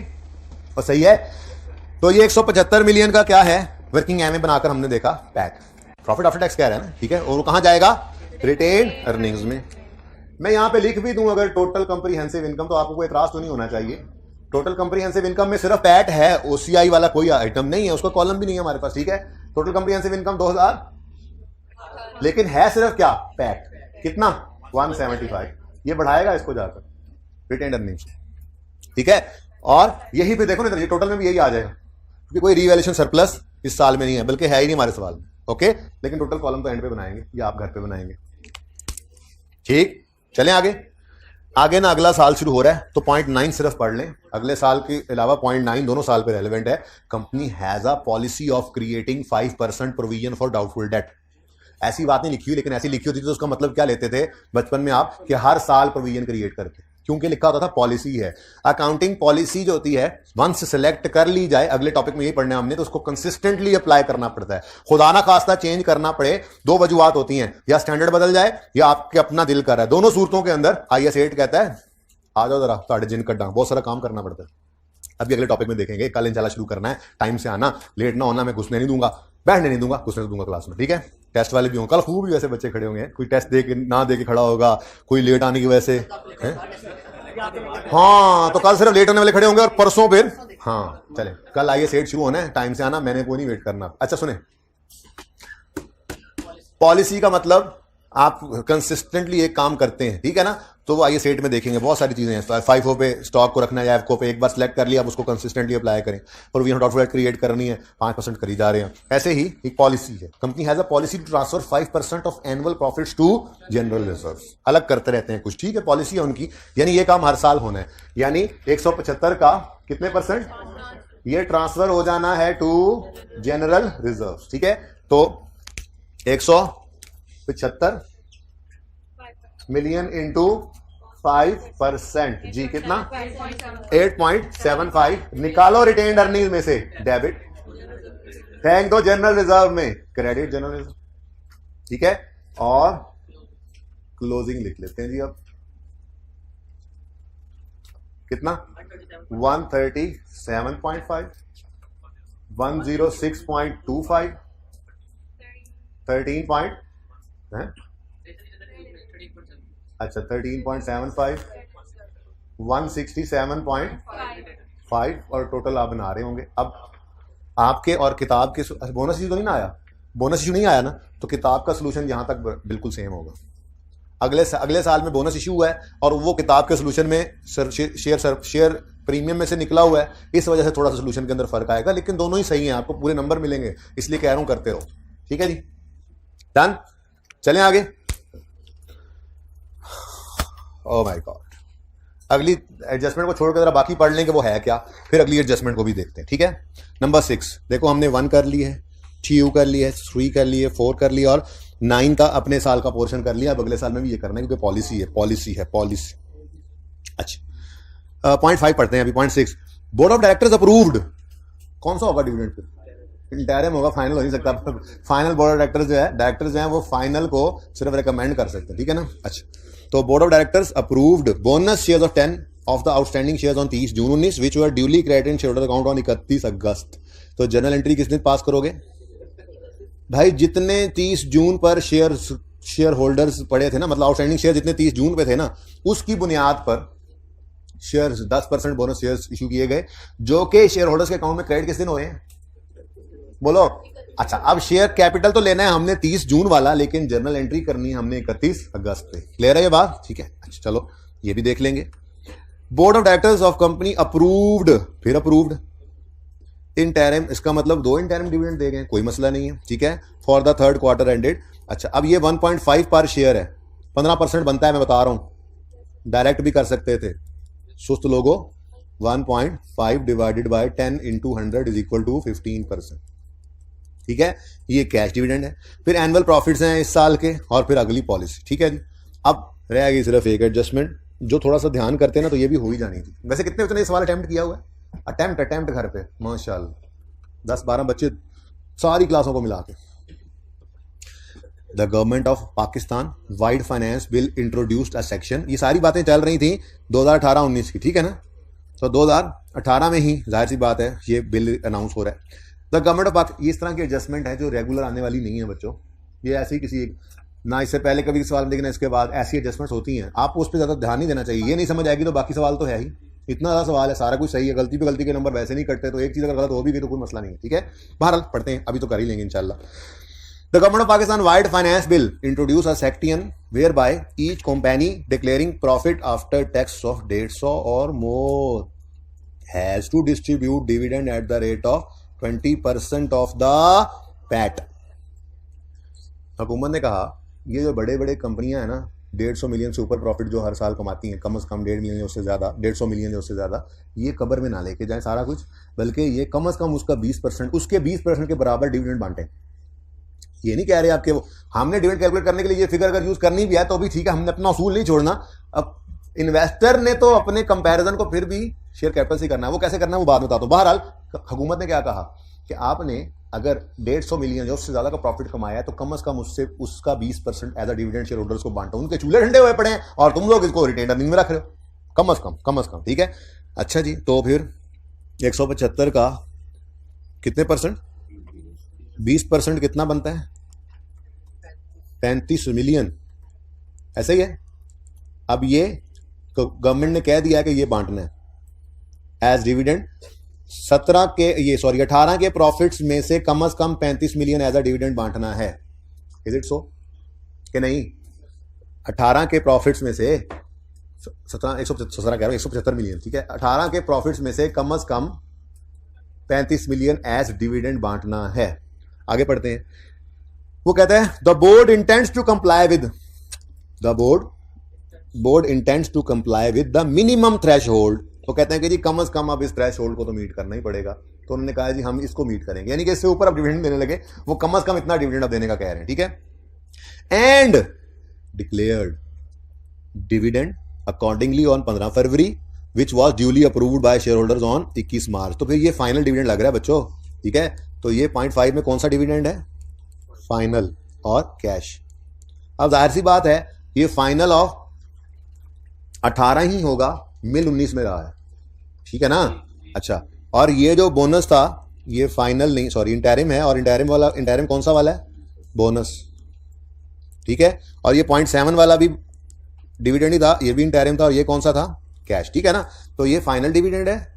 अब ये जाहिर सी बात है 18 के साल में तो आ नहीं सकता था, ये 19 में आएगा, और ये दोनों 19 के इंटरिम 19 में ही आएंगे। ओके, अब डायरेक्टर्स बुझे दिल के साथ 35 मिलियन को जाता हुआ देखने का सोच के घर से आए, और डायरेक्टर्स ने तो रिकमेंड किया था ना कम से कम ये कंप्लाई करेंगे, और उन्होंने डिक्लेयर किया था डिविडेंड अकॉर्डिंगली। ठीक है, और शेयर होल्डर्स ने आके खुश दिल के साथ उसको अप्रूव भी किया होगा, क्योंकि ये पैसे उनकी तरफ आने। ठीक है ना, समझ रहे हो ना बात को। तो डायरेक्टर्स ने डिक्लेयर किया, शेयर होल्डर्स ने अप्रूव भी कर दिया कि जी ये मिनिमम थ्रेशहोल्ड से हमने मीट करना है। अब 35 मिलियन डायरेक्टर घर से जहन बना के सुबह आए थे, ठीक है, कि ये 35 मिलियन तो गया। तो आप अकाउंटेंट्स ने उनके कान के साथ लग के कहा आपने हमें भी तो किसी काम के लिए रखा हुआ है, समझें सर, आप समझें कि 35 मिलियन 175, जाग जाए अहम बात हो रही है अब, 35 मिलियन 175 मिलियन में से देना है, 35 मिलियन 175 मिलियन में से देना है। 175 मिलियन में से हमने कुछ दे भी तो दिया है, इंटरिम ऑफ 18 क्या मतलब 18 के प्रॉफिट्स में से कुछ डिविडेंड 18 में बांटा था, और ये 175 मिलियन 18 का टोटल प्रॉफिट है, जिस टोटल प्रॉफिट पे टोटल डिविडेंड 35 बांटना है। तो 35 मिलियन तो 175 में से बांटना है, लेकिन उसमें से कुछ हम 18 में ही बांट चुके हैं। वो कितनी अमाउंट है, 13.75। तो डायरेक्टर्स आप परेशान ना हो, आपने 35 मिलियन जो बांटना है उसमें से आपने 13.75 तो पहले ही बांट दिया हुआ। तो ठीक है, आपने हलाल की अपनी नौकरी। तो यहां पे आपने फिर लिखा फाइनल डिविडेंड ऑफ 18 है कौन सा, कैश। अब इधर देखिएगा, सबकी तवज्जो और ध्यान चाहिए इस वक्त। कितना डिविडेंड देना है उन्होंने कहा जी, उन्होंने खुद कह दिया ना, तो आप कैपिटल की परसेंटेज कैसे लगाएं जब वो खुद कह रहे हैं कितने परसेंट ऑफ प्रॉफिट डिविडेंड के तौर पर मानना है, तो फिगर तो वैसे ही निकलेगी ना। अब ये ना कहना हमने तो सीपी लगाना है। ठीक है, तो 175 मिलियन का 20% बनता कितना था, 35 मिलियन। इसमें से 13.75 ऑलरेडी दे चुके थे ये। ठीक है, तो 35 देना था बिल्कुल, लेकिन 35 में से 13.75 ऑलरेडी दे चुके हुए थे। देखो ना, इंटरिम प्रॉफिट का मतलब, इंटरिम का मतलब क्या है, 18 में खड़े होकर इंटरिम का मतलब क्या है, 18 के प्रॉफिट में से ये बांटा है, और ये 18 के प्रॉफिट का टोटल गवर्नमेंट ने कहा था 35 आपने बांटना है, तो उसी में से ही 13.75 तो बांट चुके हैं। तो मजीद कितना बांट दें, 21.25 को रिटेन्ड अर्निंग में से डेबिट करेंगे डायरेक्टर्स और खुशी खुशी कहेंगे हमारी 35 मिलियन वाली रिक्वायरमेंट पूरी होगी। डिविडेंड पेबल क्रेडिट है ना, ठीक है। अब ये दोनों मिलकर रिक्वायरमेंट पूरी कर रहे हैं, ठीक है। उन्होंने ये तो नहीं कहा था कि 18 में ही बांटो, डिविडेंड है ना 175 का 20% बांटना है, 20% है ना, ठीक है। तो वो कैसे बनेगा, वो ऐसे बनेगा, ये और ये मिलकर कितना बना 35, डन हो गया। तो हमारी ये रिक्वायरमेंट हो गई पूरी, ओके। ये एडजस्टमेंट थी ऐसी वन ऑफ, बाकी तो कुछ भी नहीं है सवाल में। अब खत्म करें सवाल को। ये इधर है, सही है, इधर है आमिर भाई, सही है। 35 मिलियन बांटना था, बोलो 35 मिलियन बट गया, ठीक है। इंटैरिम ऑफ 18 के प्रॉफिट्स में से ही बटा था ना, ठीक है। तो ये भी तो हमने 175 में से ही बांटा था, वो 175 में ही कुछ बांट दिया, 175 में से ही बांटा था, कुछ 18 में ही बांट दिया था, और जो रहता था वो 19 में फाइनल डिविडेंड अनाउंस करके उन्होंने कहा ये पकड़ो 35 मिलियन की रिक्वायरमेंट हो गई पूरी, ठीक है। डायरेक्टर्स अप्रूव्ड अकॉर्डिंगली, ताकि वो मिनिमम थ्रेशोल्ड मीट हो जाए। तो अप्रूव्ड अकॉर्डिंगली तो फिर यही बनता है, ठीक है ना, कि 35 मिलियन करना था, 13.75 हुआ पड़ा था, तो ऐसे अप्रूव करो फाइनल डिविडेंड के मिनिमम थ्रेशोल्ड पूरा हो जाए, तो फिर बाकी आप अनाउंस करो ताकि 35 मिलियन पूरा हो जाए। डन, सही है। चले आगे, इजाजत है या बाद में वापस पढ़ोगे जी? नहीं, उन्होंने क्या कहा है, इधर देखो। गवर्नमेंट ने कहा कि इतना डिविडेंड देना है, हमने कहा मतलब हमारे हिसाब से तो वो बनता है, फिर किधर गया 35 million. Directors intend to comply with this threshold and declare dividend accordingly। हम मिनिमम थ्रेशोल्ड को मीट कर जाएं, इस हिसाब से हमने फाइनल डिविडेंड अनाउंस किया है, ठीक है। क्या मतलब 35 मिलियन 175 में से 35 मिलियन बांटना है, तो 175 में से ही तो ये 13.75 बटा हुआ है। इंटैरिम ऑफ 18 का प्रॉफिट कितना है 175, इसी में से कुछ उसी साल में बांट दिया है, तो मजीद कितना बांटे कि मिनिमम थ्रेशोल्ड मीट हो जाए, वो है 21.2, ठीक है ना। कुछ इंटैरिम कह के बांट दिया, कुछ अगले साल फाइनल कह के बांटा है, ओके। उधर ही रखे आमिर भाई, let them digest.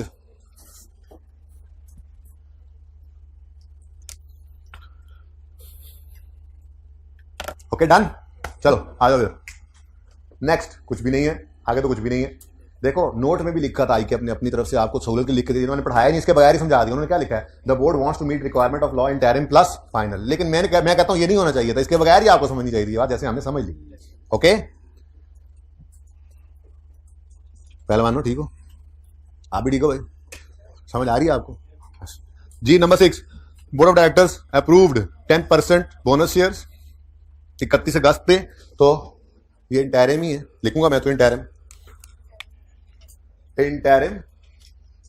Dividend of 19, देखो 19 के प्रॉफिट में से ही बढ़ता है, ठीक है।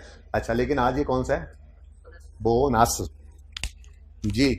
तो कितना है शेयर कैपिटल का बैलेंस 130, अब नॉर्मल जगह पे आ गया 137.5 मिलियन, उसके 10% के बोनस शेयर्स को इशू कर दे इसके बराबर, ठीक है। तो इतना ही बनता है ना जी, कितना।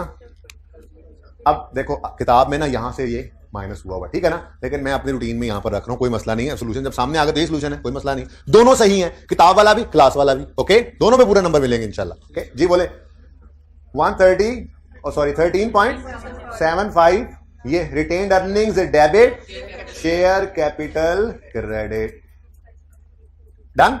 किताब में ये माइनस यहां से होगा, यहां से नहीं हुआ, तो ये फर्क पड़ जाएगा टोटल के ऊपर, बस कुछ नहीं होता, दोनों सही हैं। इसलिए ये किताब वाला ये सोल्यूशन आ गया ना आपके सामने, तो ये भी सही है, वो भी सही, जिसका जो दिल करे। लास्ट मतलब सेकंड लास्ट वाली से पड़ी हुई है 6, board of 7, board of directors approved interim of 15% for the third quarter. अब देखो अगस्त में जो शेयर्स इशू हो गए हैं ना मुफ्त में, सितंबर अक्टूबर में जो डिविडेंड बटेगा वो उनको भी मिलेगा, 15% डिविडेंड जो कैश है ये इनको भी मिलेगा, दोनों को टोटल करेंगे क्योंकि सेम डेट नहीं है ना। इधर देखो यहां पे ये 31 अगस्त है, ओके, और ये प्रोबेबली अक्टूबर है, सितंबर नहीं कह रहा मैं, क्योंकि क्वार्टर एंडिंग 30 सितंबर का है, तो अक्टूबर में मिला होगा ना जब क्वार्टरली अकाउंट्स बने होंगे, तो प्रोबेबली अक्टूबर में मिला होगा, ठीक है। तो इनको भी मिलेगा, ओके। जैसे ये कहां पे लिखा हुआ था 10% है ना, ये यहां पे बोर्ड डायरेक्टर्स अप्रूव, ये फॉर द थर्ड क्वार्टर, ये भी मैं प्रोबेबली क्या लिख दूं यहां पे, प्रोबेबली ये प्रोबेबली लिख रहा हूं, एंड वालों को नजर नहीं आना, मसला बन जाने, पता नहीं ये क्या लिखा है, प्रोबेबलाई अक्टूबर, ठीक है। और सही है। तो जब मार्च में शेयर इश्यू हुए हैं तो अक्टूबर वाले डिविडेंड पे हमने इनको भी डिविडेंड दिया था। ऐसे ही ये अगस्त के अंदर 31 अगस्त में ये शेयर, सॉरी इधर 31 अगस्त पर ये शेयर इश्यू हो गए थे। अब प्रोबेबली अक्टूबर में हम नए डिविडेंड को अनाउंस कर रहे हैं, ठीक है। तो ये वालों को भी मिलेगा और ये वालों को भी मिलेगा, क्योंकि 31 अगस्त को इशू है तो हम प्रोबेबली अक्टूबर में ये डिविडेंड अनाउंस कर रहे हैं, ठीक है, सही है। तो इंटरिम डिविडेंड ऑफ 19 है, लेकिन अब की बार कैश है। अब इधर देखो 137.5 ना, नहीं 137.5 प्लस 137.5 प्लस 13.75, बिल्कुल लाइक इस तरह, ठीक है। ये दोनों पे ठीक है।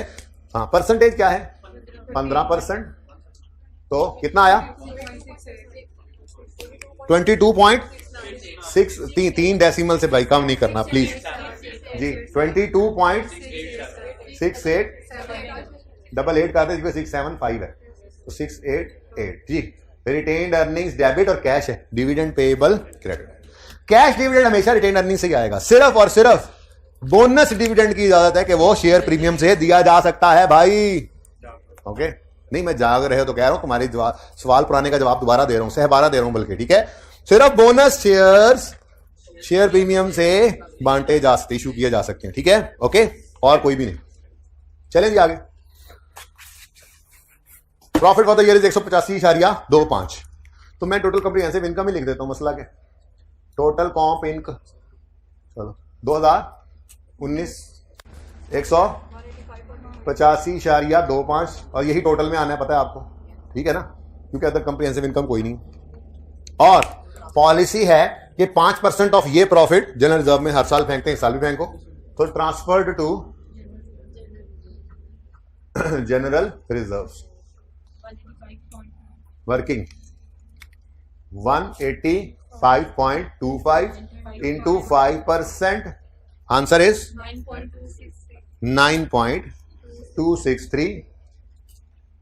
ये डेबिट रिटेन्ड अर्निंग्स निकालो और क्रेडिट जनरल रिजर्व में फेंक दो।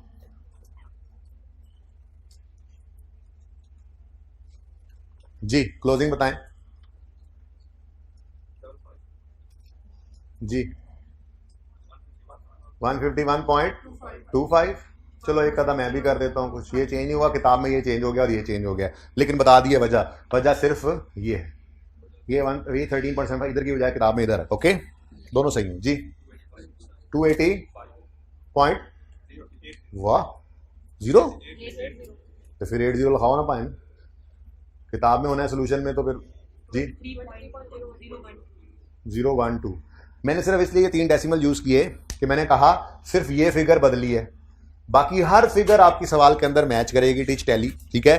तो इसका मतलब सिर्फ ये एंट्री यहां से करने का किताब में यहां से हुई है, इसलिए टोटल भी डिफरेंट है, ओके, सही है। नहीं, सवाल खत्म हो गया।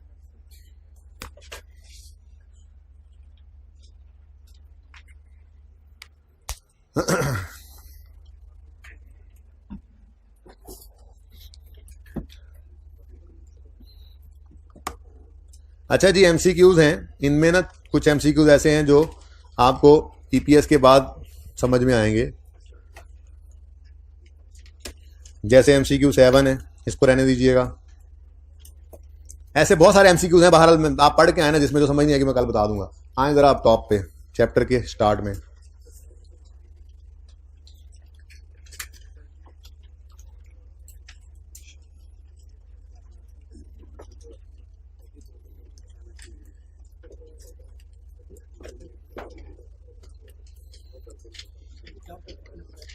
$70 का बन जाएगा, 59 का बना हुआ है, जाना ना वो तब से बना हुआ, उसके बाद नहीं टाइम मिला, आपको पता है। आज बैठ के एमसीक्यू डालूंगा इंशाल्लाह। वॉल्यूम 2 भी इंशाल्लाह इस वीक के अंदर आ जाएगा, सैटरडे तक लाने चाहो जी। बस मैंने एक बार देखना है, अभी देख नहीं सका रास्ते में, बस खुद ही चीज़ें कही है ना, ये कर दो, वही जगह देखूंगा, सारी किताब कौन देखता है फिर। काम करने वाले करते हैं ना, तो रिव्यू करने वाले उनको पता होता है कहाँ पे गलती हो सकती है, वही जगह रिव्यू हो जाती है, नेचुरली ये हो जाता है। उनको क्या पकोड़े यार, तुम फर्स्ट आ जाओ, तुम जो कहोगे तुम्हें वो दे देंगे। हूँ सारा रल ना जाना है नाल। अच्छा सुने जी, statement of change in equity देखें जी इधर। Overview, a change in equity simply the increase और decrease in net assets of the entity. Entity कर दें, ये गलत लिखा हुआ है, इक्विटी को एंटिटी कर दें जी। पेज नंबर पहला इस चैप्टर का है 362। भाई ये अकाउंटिंग इक्वेशन से आपकी वाकफियत है। एसेट्स इक्वल होते हैं इक्विटी प्लस लायबिलिटीज। अगर लायबिलिटीज को दूसरी तरफ ले जाएं तो इक्विटी बराबर होती है एसेट्स माइनस लायबिलिटी के, और एसेट्स माइनस लायबिलिटीज को नेट एसेट भी कह सकते हैं। ठीक है, ठीक है। तो अगर कोई यूं कह दे कभी आपको कि इक्विटी नेट एसेट्स एक ही चीज है, तो आप कहिएगा बिल्कुल आपने सही कहा, यही बात है। इक्विटी का मतलब नेट एसेट्स ही होता है। डन, सही है। यहां से एक और बात भी पता लगती है जो यहीं पर ही देख लो, इक्विटी को रेजिडुअल इंटरेस्ट भी कहा जाता है। रेजिडुअल इंटरेस्ट क्या मतलब, कोई बता दे रेजिडुअल इंटरेस्ट का क्या मतलब होता है, कोई बता दे। रेजिडुअल इंटरेस्ट का मतलब क्या है, कोई बता दे, कोई मदर का रेड बता दे, बता दे। चले मैं ही बताता हूं। लाल ये नहीं होता कि किसी ने माँ ने मुंह लाल किया हुआ है, वो माँ का लाल वो होता है जिसकी माँ ने उसका मुंह लाल किया हो। लाल का मतलब लाल ये होता है, लाल हीरा है। अच्छा वो वाला लाल से तो बाद में नीला हो जाता है, माँ का नीला। अच्छा इधर देखें, रेजुअल इंटरेस्ट का मतलब क्या होता है। अज्यूम करते हैं नॉन करंट एसेट्स हैं हमारे पास पड़े हुए 70 रुपए के, करंट एसेट्स हैं 20 रुपए के, और मिला जुलाकर, ठीक है, वो टोटल ही होता है ना। टोटल नॉन करंट एसेट में जी ये कुछ चीजें आ रही हैं, इनको प्लस करें तो वो वाला काम मैंने ऐसे डायरेक्ट लिख दिया, 70 बनते हैं। फिर करंट एसेट्स में वो स्टॉक है जी, डेटर्स है जी, कैश है जी, ये सारा कुछ मिला जुलाकर ये जी हमारे पास 20 रुपीज के करंट एसेट्स, ठीक है। तो टोटल कितना बन गया, 90। ऐसे ही इक्विटी जो है, इक्विटी जिसमें शेयर कैपिटल, शेयर प्रीमियम, आपको पता है, रिटेन्ड अर्निंग्स, रिवेल सरप्लस, ये सारा कुछ मिला जुलाकर 20 रुपए वे सेम हो जाएगा, 35 रुपए है, ठीक है। और इधर 90 करना है, बाकी कितना बचता है। नॉन करंट लायबिलिटीज हैं, करंट लायबिलिटीज हैं, कितना बना टोटल बोले 55, तो ये 55 आ गया, ये हमारी बैलेंस शीट आ गई, ठीक है। तो अगर मैं ये कहूं, जो बात मैं पहले करके आया, मुझे इक्विटी निकाल दो, तो आप यूं कह सकते हैं कि 90 में से 55 माइनस करोगे तो बाकी बताओ कितना आता है।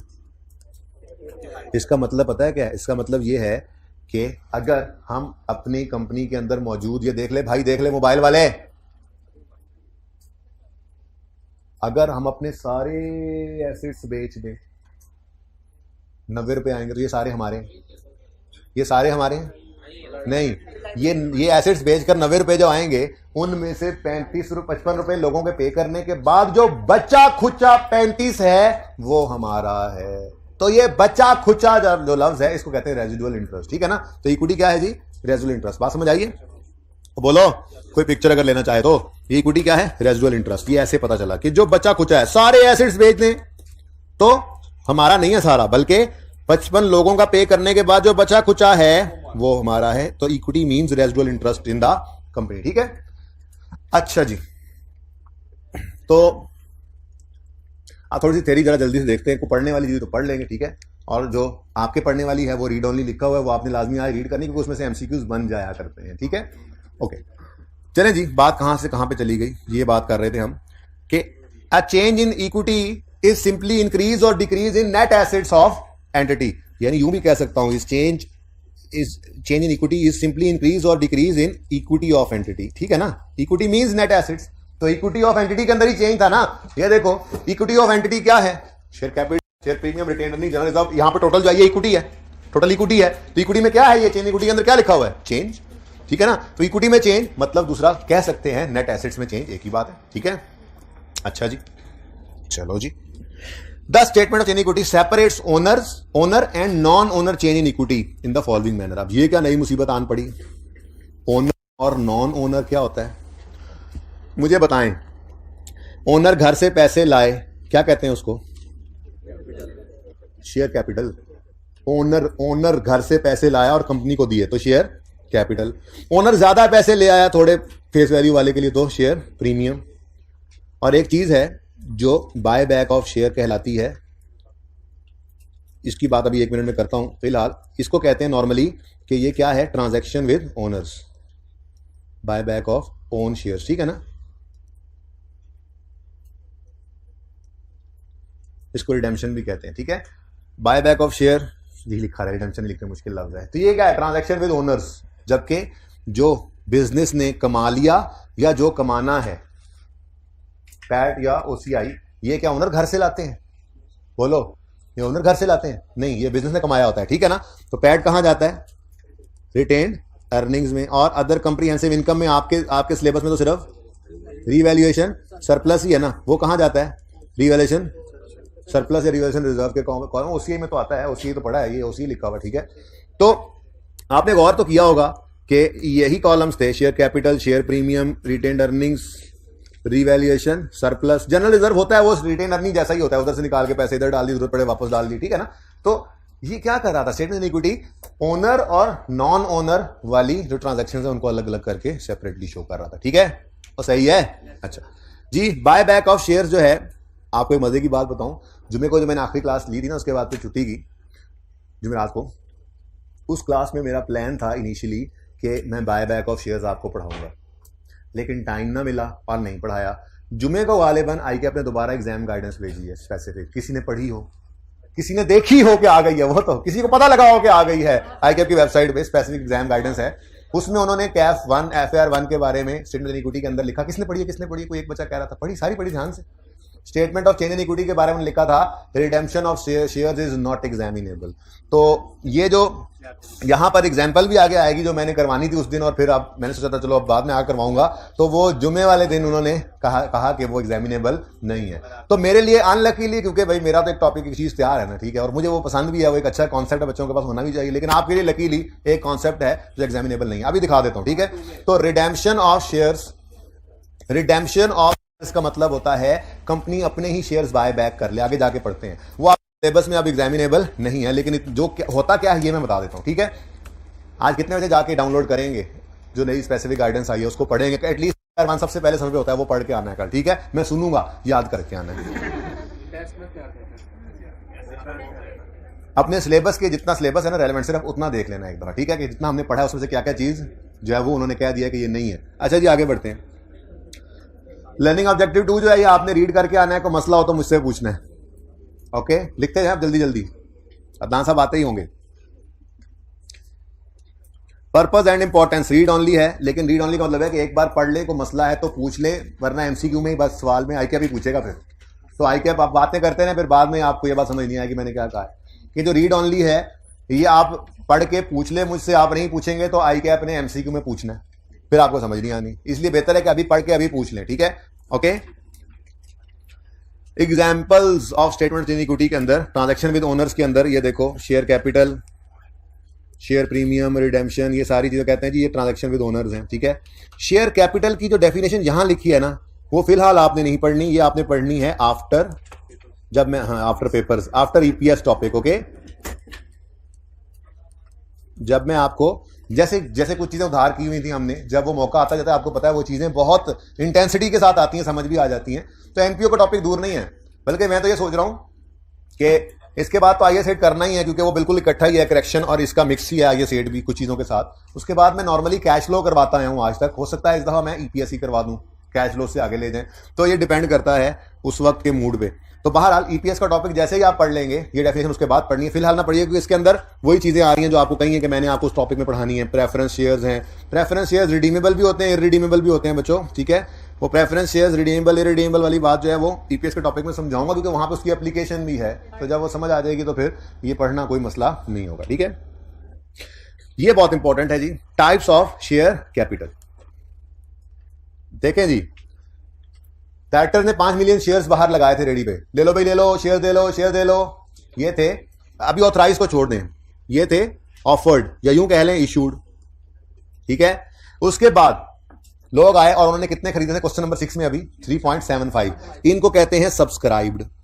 ओके, और फिर कितने के पैसे आ गए, वो कहलाते हैं पेड अप।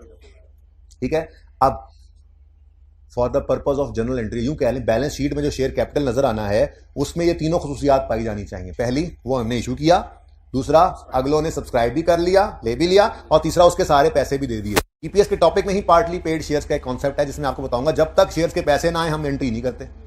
जो पैसे आए हैं सिर्फ उनकी एंट्री कर लेते हैं, जो नहीं आए उनकी एंट्री नहीं करते। यूं समझते हैं कि वो शेयर हमने इशू ही नहीं किए। जब पैसे आ जाते हैं फिर उसकी एंट्री पास करते हैं। इसका मतलब बैलेंस शीट में जो शेयर कैपिटल होता है उसमें ये तीनों खुसूसियात पाई जानी चाहिए एट द सेम टाइम। तो जो आप लफ्ज शेयर कैपिटल लिखा हुआ देखते थे ना, लफ्ज शेयर कैपिटल, वो लफ्ज शेयर कैपिटल दरअसल ये है पूरा लफ्ज, issued, subscribed, paid up capital. ठीक है, पेड अप शेयर कैपिटल, बस। उसके बाद फिर वही चीजें इक्विटी के अंदर share premium, retained earning, revaluation reserve है। ठीक हो गया, सही है। जरा पढ़ के अब देखते हैं इसको। ऑथराइज, जितना अंडरलाइन कर दूं ना, हाईलाइट कर दूं, सिर्फ उतना ही है। ठीक है, ऑथराइज शेयर कैपिटल क्या है? It is the maximum amount of share capital that a company is authorise to issue. Memorandum में गालिबन लिखा होता है, ठीक है, मेमोरेंडम आर्टिकल्स में। तो अगर कंपनी जब बनती है ना, तो वो जब इनकॉर्पोरेशन में जाती है तो उस वक्त वो एक लिमिट अप्रूव करवा लेते हैं कि इतना शेयर कैपिटल हम अपनी पूरी जिंदगी में इशू करेंगे। ठीक है, और कंपनी को नजर आ रहा हो ना कि अगले 50 साल में अगर मैंने 10,000 शेयर इशू करने हैं तो वो आज ही कितना ऑथोराइज में रखवा लेगी। चाहे अभी सिर्फ 1,000 शेयर इशू करे, अगले साल फिर 1,000 कर दे, सिर्फ 500 शेयर इशू करें, लेकिन सब्सक्राइब कोशिश करते हैं ज्यादा से ज्यादा रखवा लें ताकि फ्यूचर में इसको चेंज ना करना पड़े, क्योंकि कंपनी अपने इस ऑथोराइज लिमिट से ऊपर इशू कर नहीं सकती। वैसे ये लिमिट चेंज हो सकती है जिंदगी में कंपनी के, लेकिन उसकी बहुत लीगल फॉर्मेलिटीज हैं, बड़ा खपखपाना होता है। तो कंपनी कहती है बाद के लिए क्या करना, अब एक बार जब सारी लीगल फॉर्मेलिटीज पूरी कर रहे हैं तो ऑथोराइज शेयर कैपिटल को अच्छी खासी लिमिट पे रख लो। तो मिसाल के तौर पर कंपनी ने ऑथोराइज्ड शेयर कैपिटल अपने मेमोरेंडम में लिखा कि जी हम अपनी पूरी जिंदगी में 10,000 शेयर्स इशू करेंगे, और जाहिर है शेयर्स की फेस वैल्यू होती है 10 रुपए, तो 10,000 शेयर्स एट ₹10 ईच। कितना बनता है जी शेयर कैपिटल ऑथोराइज्ड? बोले 10,000 शेयर्स एट ₹10 ईच, कितना बना जी? ये 1 लाख कंपनी का क्या है? Authorised share capital. देखें भाई, ये आपके ना यहां पर तो कोई नहीं है जरूरत आपको, लेकिन FAR 2 में जाके जब फाइनल अकाउंट्स आप बनाएंगे उसमें बैलेंस शीट के अंदर ये ऐसे दिखाना पड़ेगा। लेकिन ये ऑथोराइज्ड है, ये इशूड नहीं होता। इसको लिखकर इसके नीचे डबल अंडरलाइन कर दिया जाता है कि इसका ताल्लुक नीचे वाली किसी फिगर से नहीं है। अब ये है मैक्सिमम लिमिट जो हमने डिस्क्लोज करनी होती है यूजर को। ओके, यहां लिख दी, लेकिन ये डबल अंडरलाइन लगा दी कि इसका नीचे कोई ताल्लुक नहीं है। ये फाइनल अकाउंट के अंदर आप जाके बनाएंगे। अच्छा, अब मिसाल के तौर पर आपने फिलहाल सिर्फ 3500 शेयर इशू किए हुए हैं, तो ये वो इशूड शेयर्स हैं जो सब्सक्राइब भी हैं, जिनके पैसे भी हैं आए हुए, और जिनकी एंट्री आपने करनी है या की होगी cash debit share capital credit. ठीक है, तो ये है वो 3500 शेयर्स, और इनकी भी फेस वैल्यू आपको पता है शेयर कैपिटल के अकाउंट में तो फेस वैल्यू आती है ना। ठीक है, तो 3500 शेयर्स एट ₹10 ईच, कितना बनेगा जी? 35,000। ये 35,000 यहां पर आएगा। ठीक है, उसके बाद शेयर प्रीमियम जो आप पढ़ रहे थे अभी तक, रिटेन्ड अर्निंग्स, ये सारी चीजें इसके आगे चल रही होती हैं। ठीक है ना, तो इशूड, पहली बात ऑथोराइज शेयर कैपिटल, और दूसरा इशूड, सब्सक्राइब्ड और पेड अप। बात समझ आती है अब इसको देखकर? ठीक है, सही है। तो ऑथोराइज है मैक्सिमम लिमिट, ठीक है। Issue subscribed and paid up capital, वो जो पैसे आ चुके हैं, ठीक है, हमने इशू किए थे, तो अपनी लिमिट से के अंदर रहते हुए इशू कर सकते हैं। अब हम मजीद 6500 शेयर्स जो है वो इशू कर सकते हैं अपनी पूरी जिंदगी में। ठीक है, ओके। अच्छा जी, अब जाके डेफिनेशन पढ़ लेते हैं जी। तस्वीरों वालों ने तस्वीरें खींच ली हैं जी, दे। ठीक है जी। इशूड शेयर कैपिटल, सिर्फ इतनी सी बात, issued share capital is the total value of the shares the company sells. Sells का मतलब जो बाहर रेडी पे लेकर बैठे थे। ठीक है, और सब्सक्राइब्ड क्या है? Subscribe share capital is the monetary value of all the shares that investors have committed to buy. ठीक है, उनकी कितनी अमाउंट है जी? कमिट कर लिया जी उन्होंने कि जी हम ये खरीदेंगे, अभी सब्सक्राइब्ड है, लेकिन हमने एंट्री किसी करनी होती है? Paid up. इसलिए तो मैंने यहां पर लिख दिया issued, subscribed and paid up. ठीक है, तो पेड अप कैपिटल क्या होता है जी? Paid up capital is the amount of money that a company has received from share holders in exchange for its shares. Done हो गया जी। इसके बाद प्रेफरेंस शेयर्स लिखा हुआ है आफ्टर ईपीएस, लिख लीजिए। जाहिर है shares redeemable, irredeemable, preference, ordinary, ये सारी डिस्कशन वहाँ पे जब करनी है तो फिर क्लियर हो जाएगा। फिलहाल इसको पेंडिंग रखें, चले आगे। अच्छा जी, उसके बाद शेयर प्रीमियम रीड कीजिएगा, रिडेम्पशन को रीड ऑनली कर लें। लेकिन इधर देखें, ये एग्जाम्पल अब रेलेवेंट नहीं रही। ये एग्जाम्पल मैं आप बच्चों को करवाया करता था, ठीक है जी। ये एग्जाम्पल अब आप लोग नहीं करेंगे, ठीक है, क्योंकि उन्होंने कहा ये एग्जामिनेबल। जरा पढ़ के आना, मैंने शायद तेजी में देखा था गाड़ी में आते हुए, तो शायद उन्होंने लिखा हुआ इज एग्जामिनेबल, हो सकता है तो फिर मैं करवा दूंगा कल, लेकिन पढ़ के आना सारे, ठीक है। अच्छा जी, तो रिडेम्पशन क्या है? जब कंपनी अपने ही शेयर्स बाय बैक कर ले। किसी फजूल तंग करने वाले शेयर होल्डर से जान छुड़ानी है, या कोई ऐसा इन्वेस्टर जो आया था हमारे साथ जब हमारी कंपनी बनी थी, वो कह रहा है यार अब मुझे जाने दो यार, मैंने कहीं और भी इन्वेस्ट करना है, चल पड़ो तुम लोग, ये शेयर्स मेरे खरीदो, बाजार में तो बिक नहीं रहे। तो ऐसी सूरत में कंपनी कभी कभी अपने शेयर्स खुद भी बाय कर लेती है वापस, इसको रिडेम्पशन भी कहते हैं। अब बस ये इतनी ही डिस्कशन है आपकी, ठीक है। वैसे आईकेप ने लिखा हुआ था, हम करवा देते थे, कभी टेस्ट ये हुआ भी नहीं था। आईकेप की किताब में भी इसी कोई एग्जांपल नहीं थी, ठीक है। लेकिन रिडेम्पशन का लफ्ज किताब चैप्टर में था, तो मैं तो बच्चों को एग्जांपल भी करवा दिया करता था कि इसकी एंट्रीज कैसे होती हैं। एंट्रीज भी उन्होंने किताब में भेजी हुई थी, लेकिन अब उन्होंने मैंने तेजी में जो देखा उसमें ये नजर आया कि वो नॉट एग्जामिनेबल। आप देख के आइएगा, अगर कहेगा एग्जामिनेबल तो कल एंट्री कर लेंगे, एग्जाम्पल मसला ही कोई। जी चले, तो रिडेम्पशन इज द री acquisition of entities own shares. A company may redeem its shares for a number of reasons, such as to buy out certain shareholder or to provide an exit strategy to a third party investor. बेटा क्यों मैं ये बात करूं अब? वैसे इधर देखो ये सारी एंट्रीज मौजूद थी कौन से रिजर्व में से, लेकिन अब क्यों, अब तो देखना ही नहीं आपने, जब तक कि आप ये ना कंफर्म कर लें कि ये एग्जामिनेबल है। अगर हुआ तो फिर कल मैं बताऊंगा कौन से रिजर्व में से। जी, डिविडेंड रीड ऑनली करना है, bonus issue read only, right issue read only, total comprehensive income read only करना है। लेकिन इसके अंदर थोड़ी सी बात ना मैंने की थी, रिजर्व्स दो तरह के होते हैं, कैपिटल और रेवेन्यू। जिनसे डिविडेंड बांटा जा सके वो कैपिटल, दूसरे रेवेन्यू बताया था, पढ़ना यहां पे, फिर रिवाइज भी कर लेंगे, कल देखेंगे अगर मसला हुआ तो। इधर देखो भाई, जर्नल एंट्रीज, ये सारी जर्नल एंट्रीज आप कर चुके हैं, पढ़ने की बात है बस। 4, 5, 6 पढ़नी है, पता लगे 7, 8, 9, और उसके बाद ये वो एंट्रीज है जिनसे मेरे हिसाब से आपकी जान छूट गई। आपने कंफर्म करना है जो यहां से आगे 10, 11, 12, 13 और ये अगली सारी डिस्कशन ये थी रिडेम्पशन की, ठीक है, सही है। क्या कह रहे हो हैं? फर्स्ट आना मुश्किल। प्रेजेंटेशन ऑफ स्टेटमेंट ऑफ लाजमी पढ़ना है इसको, लर्निंग आउटकम 6 को। फॉर्मेट देख लीजिएगा, लेकिन इस फॉर्मेट के अंदर बच्चों ये वाली चीज इग्नोर कर दीजिएगा, रिडेम्पशन, ठीक है। बाकी फॉर्मेट देख लीजिएगा। होमवर्क आपको मैं पहले से बता चुका हूं, ठीक है। होमवर्क लेक्चर 67 का ये है, ये लेक्चर लाजमी सुनिएगा। कल आइए सेट शुरू करना है, इसका टाइम कैसे मैनेज करता हूं, कोई एक्स्ट्रा क्लास में कोई रिकॉर्डिंग करके यूट्यूब पे कराऊं, जो भी करूं। आइए सेट कल लाजमी शुरू करना है, टाइम से आइएगा और टेस्ट लाजमी दीजिएगा, वरना कल क्लास में बहुत खजल करूंगा आप लोगों को, ठीक है। बैठ जाओ। आइए सेट टेस्ट में कैसे हो सकता है भाई, टेस्ट पहले से बना हुआ है, आपको बताया हुआ है, सिर्फ एमसीक्यू डलने बाकी। और आइए सेट तो कल पढ़ना है। IAS 1 तक कहा था, सेट इक्विटी तक कहा था, इसका सवाल भी डाल दिया था, इसको बिल्कुल कंप्लीट करवा दिया मैंने अपने एंड से। ये होमवर्क करे बगैर मत आना जिंदगी, तो कल मिलेंगे। अल्लाह हाफिज।